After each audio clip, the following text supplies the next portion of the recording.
नमस्कार दोस्तों, आज है 19 अप्रैल 2020 और मैं स्वागत करता हूं आपका युवा एंड करंट अफेयर्स क्विज में। तो आइए बिना देरी करे शुरू करते हैं अपना आज का करंट अफेयर्स क्विज। देखिए, पहला प्रश्न है हमारा, हाल ही में किए गए शोध के अनुसार कोरोना वायरस का व्यास कितने नैनोमीटर के बीच का होता है। ऑप्शन ए है 80 से 120 नैनोमीटर, ऑप्शन बी है 50 से 80 नैनोमीटर, ऑप्शन सी है 50 से 100 नैनोमीटर, ऑप्शन डी है 60 से 160 नैनोमीटर। और दोस्तों, इसका सही उत्तर है ऑप्शन ए। इसका व्यास जो होता है वो होता है 80 से 120 नैनोमीटर। कोरोना वायरस कोविड-19 की बात कर रहे हैं हम यहाँ पर। इसका व्यास कितना होता है? 80 से 120 नैनोमीटर। आइए बढ़ते हैं अगले प्रश्न की ओर, जो है हाल ही में कौन सा देश विश्व का सबसे बड़ा फुटबॉल का स्टेडियम का निर्माण करने जा रहा है। ऑप्शन देख लेते हैं, Japan, B Spain, C Brazil या फिर डी चीन। और दोस्तों, इसका सही उत्तर है ऑप्शन डी, चीन। देखिए, चीन क्या है कि 130 अरब रुपए की लागत से दुनिया का सबसे बड़ा फुटबॉल स्टेडियम का निर्माण करने जा रहा है, जिसमें 1,05,000 से ज़्यादा लोग बैठ सकते हैं। और अभी का जो सबसे बड़ा फुटबॉल स्टेडियम है वो कहाँ का है? बार्सिलोना का कैंप नाउ, वो सबसे बड़ा फुटबॉल स्टेडियम है। चलिए बढ़ते हैं अपने अगले प्रश्न की ओर, जो है विश्व हीमोफीलिया दिवस कब मनाया जाता है।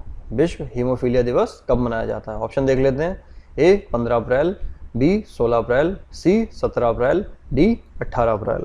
और दोस्तों, इसका सही उत्तर है सी 17 अप्रैल। देखिए, 17 अप्रैल को पूरे विश्व में विश्व हीमोफीलिया दिवस मनाया गया। और इस वर्ष जो है 2020 का जो मुख्य विषय था वो था गेट इन्वॉल्व्ड। आइए बढ़ते हैं अगले प्रश्न की ओर, जो है हाल ही में फुटबॉल खिलाड़ी बिली डेविस, कौन से खिलाड़ी हैं? बिली डेविस, इनका निधन हो गया और वह किस देश से संबंधित थे। आपको देश का नाम बताना है। ऑप्शन देख लेते हैं, A America, B France, C Belgium या डी ब्राज़ील। और दोस्तों, इसका सही उत्तर है ए अमेरिका। ये अमेरिका के खिलाड़ी थे बिली डेविस, जिनका हाल ही में निधन हो गया। आइए बढ़ते हैं अगले प्रश्न की ओर, जो है 16 अप्रैल 2020 को भारतीय क्रिकेट टीम के कौन से खिलाड़ी को दुबई स्थित क्रिकेट अकादमी क्रिक किंगडम का ब्रांड एम्बेसडर नियुक्त किया गया है। क्रिक किंगडम का ब्रांड एम्बेसडर नियुक्त किया गया है। ऑप्शन देख लेते हैं, ए विराट कोहली, बी रोहित शर्मा, सी महेंद्र सिंह धोनी या डी जसप्रीत बुमराह। और दोस्तों, इसका सही उत्तर है बी रोहित शर्मा। आइए बढ़ते हैं अपने अगले प्रश्न की ओर, जो है हाल ही में किस राज्य के मुख्यमंत्री ने बिना कैबिनेट के सबसे लंबे कार्यकाल तक मुख्यमंत्री के रूप में कार्य किया है। ऑप्शन देख लेते हैं, ए उत्तराखंड, बी महाराष्ट्र, सी मध्य प्रदेश या डी ओडिशा। और दोस्तों, इसका सही उत्तर है सी मध्य प्रदेश। देखिए, मध्य प्रदेश के मुख्यमंत्री शिवराज सिंह चौहान ने सर्वाधिक लंबे समय तक बगैर कैबिनेट के मुख्यमंत्री के रूप में कार्य करने का रिकॉर्ड बनाया है। और शिवराज सिंह चौहान जो हैं वो चौथी बार मुख्यमंत्री बनने के साथ 25 दिनों तक बगैर कैबिनेट के मुख्यमंत्री के रूप में इन्होंने काम किया है। आइए बढ़ते हैं अगले प्रश्न की ओर, कोरोना वायरस के संक्रमण के कारण हो रही वर्चुअल बैठकों में किस विवादित ऐप के प्रयोग पर गृह मंत्रालय ने प्रयोग न करने की चेतावनी दी है। देखिए, कौन सी ऐप जो है जिसमें वर्चुअल बैठक न करने की गृह मंत्रालय ने चेतावनी दी है। ऑप्शन देख लेते हैं, A Google app, B zoom app, C Jojoba app या फिर डी नेक्ट ऐप। और दोस्तों, इसका सही उत्तर है B zoom app. Zoom app जो है आजकल काफ़ी ज़्यादा हाईलाइट में है, क्योंकि गृह मंत्रालय ने जो है इसको स्पष्ट तौर पर कहा है कि इस ऐप का प्रयोग आधिकारिक तौर पर कोई ना करे, क्योंकि इस ऐप को प्राइवेसी को लेकर लगातार सवाल उठ रहे हैं और इस ऐप का जो प्रयोग करने वालों का जो डेटा है वो आसानी से चुराया जा रहा है। तो इस वजह से गृह मंत्रालय ने स्पष्ट तौर पर कहा है कि इसका किसी भी आधिकारिक तौर पर इस्तेमाल ना किया जाए।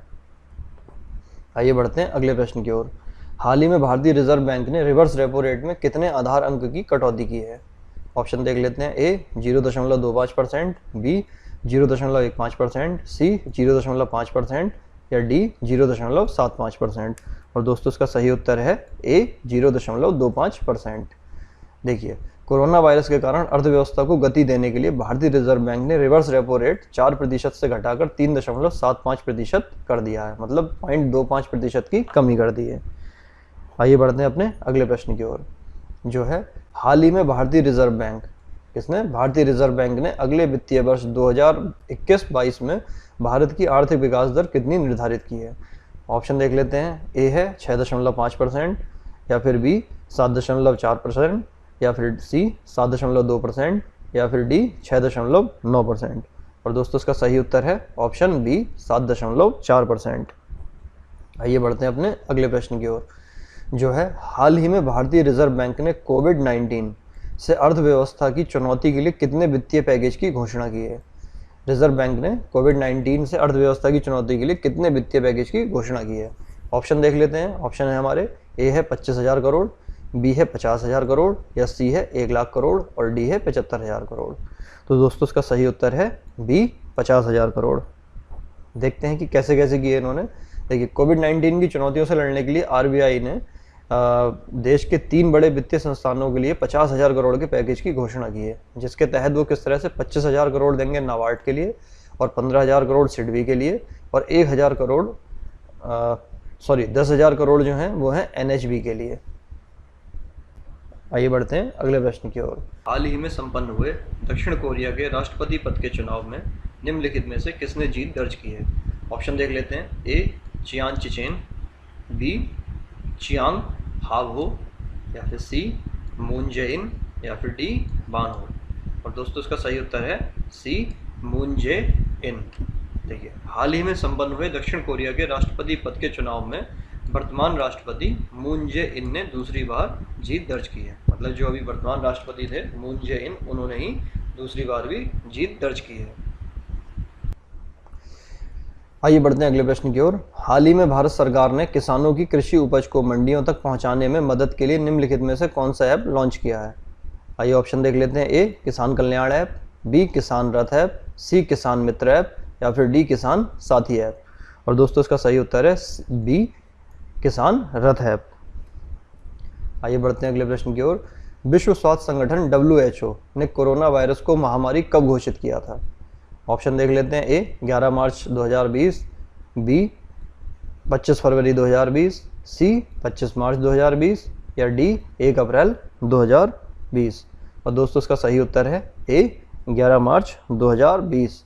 और एक कल प्रश्न आया था जिसमें उस प्रश्न में ये था कि जो अमेरिका है उसने क्या किया था कि जो वित्तीय सहायता जो दी जाती थी WHO को, वो रोक दी गई थी। और वो यही वजह थी कि WHO ने इसको थोड़ा लेट कर दिया था महामारी घोषित करने में और पूरी तरीके से उसे बताने के लिए। चलिए आगे बढ़ते हैं अपने अगले प्रश्न की ओर, जो है हाल ही में जारी किए गए स्वास्थ्य मंत्रालय के आंकड़ों के अनुसार भारत में कोरोना वायरस के संक्रमण का आंकड़ा कितने प्रतिशत की कमी दर्ज की गई है। देखिए, कोरोना वायरस के जो संक्रमण है उनके आंकड़ों में कितने प्रतिशत की कमी दर्ज की गई है। ऑप्शन देख लेते हैं। ए 40%, बी 30%, सी 25%, या डी 15%। और दोस्तों इसका सही उत्तर है ए 40%। 40% की कमी दर्ज की गई है। आइए बढ़ते हैं अपने अगले प्रश्न की ओर। इसकी व्याख्या देख लेते हैं एक बार। देखिए, हाल ही में स्वास्थ्य मंत्रालय के द्वारा जारी किए गए आंकड़ों के अनुसार भारत में कोरोना वायरस के बढ़ने की दर में 40% तक की कमी दर्ज की गई है।